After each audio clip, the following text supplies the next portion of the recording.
Dear students of 11th class, in this video I will be explaining poetic devices of the poem Laburnum Top. So let us move ahead and discuss some of the poetic devices. The first poetic device used in the poem is alliteration. So the first example is the laburnum top is silent, quiet, subtle. Here the repetition of consonant sound s is used, and here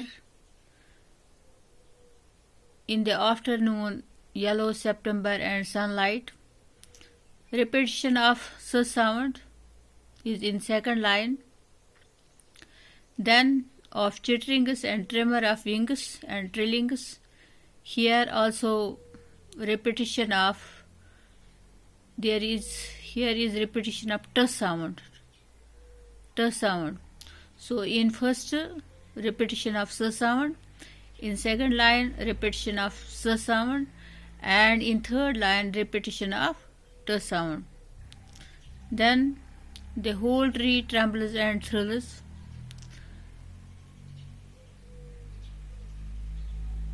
It is not an example of alliteration. When you talk about alliteration, you have to see consonant sounds, not the consonant alphabets. Remember it. When you talk about alliteration, you have to see consonant sounds, not the consonant alphabet. सिर्फ आपको आवाज़ों को देखना है, alphabet को नहीं देखना है. So this is not an example of alliteration. The whole tree trembles, and here are two sounds. One is t sound and one is th sound. So it is not an example of alliteration. Then suddenness and startlement. Here is the repetition of s sound. So it is alliteration. And tremor of wings and trillings. Here is the repetition of t sound. So it is alliteration. Then whistle, chirrup up and whisperings, and here is repetition of v sound. So these are some of the examples of alliteration. Then the next poetic device which is used in this poem is enjambment. So enjambment का मतलब है जब हम at the end of the sentence या at the end of the line हम किसी भी punctuation को use नहीं करते हैं, that is called enjambment. When no punctuation is used after the end of first line and the same idea continues to next line in a poem. So enjambment has been used in after first and fourth line. You can see in your textbook, after first and fourth line there is no punctuation mark. When there will be no punctuation mark after the end of the first line, that is called enjambment.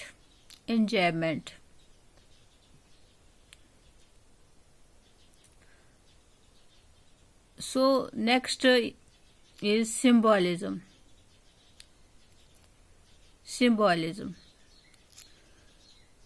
Silent, quiet, subtle.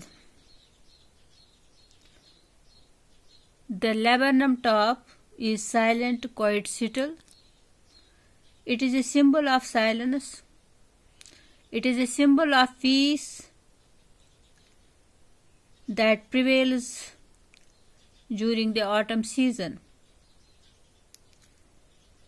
Second example of symbolism is yellow September sunlight. Here, yellow September is a symbol of autumn season. It is a symbol of old age that brings loneliness.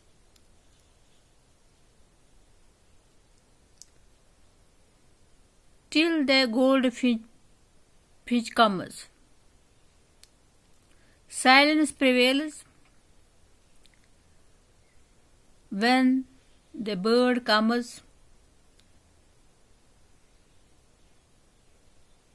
the tree comes back to life. It starts moving. It is filled with excitement. So here the laburnum tree is a symbol of silence, and the goldfinch is the symbol of life and the arrival of spring. Then simile is the comparison by using the words as or like, and the example in your book is in this poem is sleek as lizard. Here movements of goldfinch are compared with those of lizard using the words as. Then metaphor is also comparison without using the words like or as. यहाँ पर हम like और as use नहीं करते हैं. For example,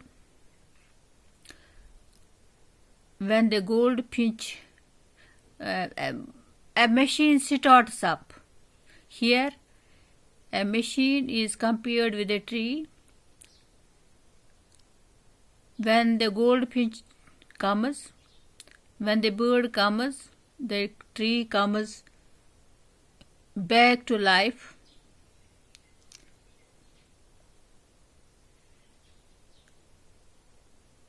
The tree, with the arrival of the bird, the tree comes back to life. It starts moving. It is filled with joy. Movement starts. Then the next device is personification. For example, the whole tree trembles and thrills. The whole tree trembles and thrills. The tree is excited by the coming of goldfinch. It starts moving. It is filled with happiness. Here, the tree has been personified as a person. Tree को यहाँ as person personify किया गया है.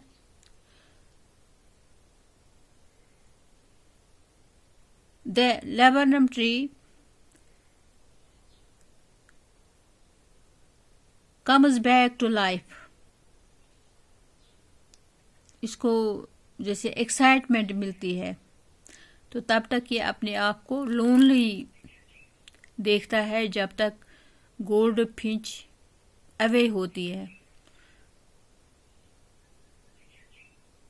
So these are some of the poetic devices used in the poem The Laburnum Top. Hope you must have understood the poetic devices. Thank you very much.